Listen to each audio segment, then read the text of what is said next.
Assalamualaikum teman-teman, jangan lupa untuk subscribe ya. Mari kita telaah lebih lanjut teori tentang Rayleigh dan Gaban bertemu untuk membandingkan era Roger dan era Luffy. Menghubungkan dua generasi bajak laut.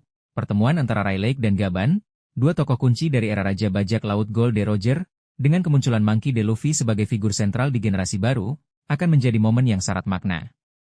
Mereka berdua memiliki perspektif unik tentang bagaimana Roger memimpin krunya dan menaklukkan Grand Line. Membandingkan pengalaman mereka dengan apa yang mereka ketahui tentang Luffy dan topi jerami akan memberikan wawasan yang mendalam tentang evolusi dunia bajak laut. Potensi poin perbandingan, kepribadian dan gaya kepemimpinan Kapten Roger, dikenal bebas, bersemangat, dan karismatik, menarik orang-orang kuat untuk mengikutinya. Rayleigh dan Gaban bisa berbagi cerita tentang bagaimana Roger memimpin dengan insting dan kepercayaannya pada krunya. Luffy juga bebas dan bersemangat, namun dengan pendekatan yang lebih santai dan fokus pada kebebasan individu krunya. Rayleigh dan Gaban mungkin akan mendiskusikan bagaimana Luffy menginspirasi loyalitas dan persahabatan yang mendalam. Komposisi dan dinamika kru bajak laut Roger terdiri dari individu-individu dengan keahlian dan kekuatan luar biasa di berbagai bidang. Rayleigh dan Gaban bisa berbagi tentang peran unik setiap anggota dan bagaimana mereka saling melengkapi. Bajak laut topi jerami juga beragam dengan keahlian unik, namun dengan ikatan persahabatan yang sangat kuat dan impian individu yang saling terkait dengan impian kapten. Mereka mungkin akan membandingkan bagaimana kedua kru berfungsi sebagai sebuah keluarga. Tujuan dan motivasi.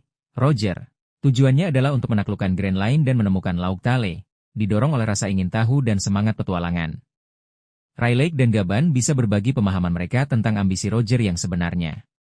Luffy, tujuannya adalah menjadi raja bajak laut dengan kebebasan mutlak, didorong oleh keinginan untuk menjelajahi dunia dan melindungi teman-temannya. Mereka mungkin akan mendiskusikan apakah motivasi Luffy sejalan dengan semangat Roger. Tantangan dan musuh yang dihadapi. Era Roger, menghadapi angkatan laut yang kuat, bajak laut saingan yang tangguh, seperti Shiki, dan misteri Grand Line itu sendiri. Rayleigh dan Gaban bisa berbagi tentang kesulitan yang mereka hadapi. Era Luffy, menghadapi pemerintah dunia yang lebih terorganisir, Yonko yang berkuasa, dan ancaman baru seperti bajak laut Kurohige. Mereka mungkin akan menganalisis perbedaan dalam lanskap kekuatan dunia, persepsi dunia dan kebebasan. Roger mungkin memiliki pandangan yang lebih luas tentang dunia dan pentingnya kebebasan, yang mengarah pada penemuan kebenaran sejarah. Luffy sangat menjunjung tinggi kebebasan individu dan krunya.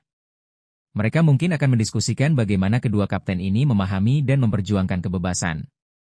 Potensi wawasan dari perbandingan. Rayleigh dan Gaban mungkin akan menyadari bahwa meskipun ada perbedaan dalam gaya dan pendekatan, semangat petualangan dan keinginan untuk kebebasan tetap menjadi inti dari kedua era bajak laut ini. Mereka mungkin akan mengidentifikasi elemen-elemen kunci yang membuat kru Roger berhasil dan melihat apakah elemen-elemen tersebut juga ada dalam diri kru topi jerami.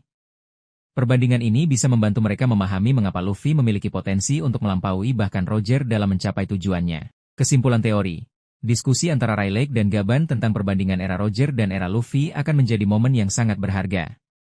Ini akan menghubungkan masa lalu dengan masa kini, memberikan perspektif yang unik tentang evolusi dunia bajak laut, dan memperkuat harapan bahwa Luffy memang penerus yang layak untuk Raja Bajak Laut.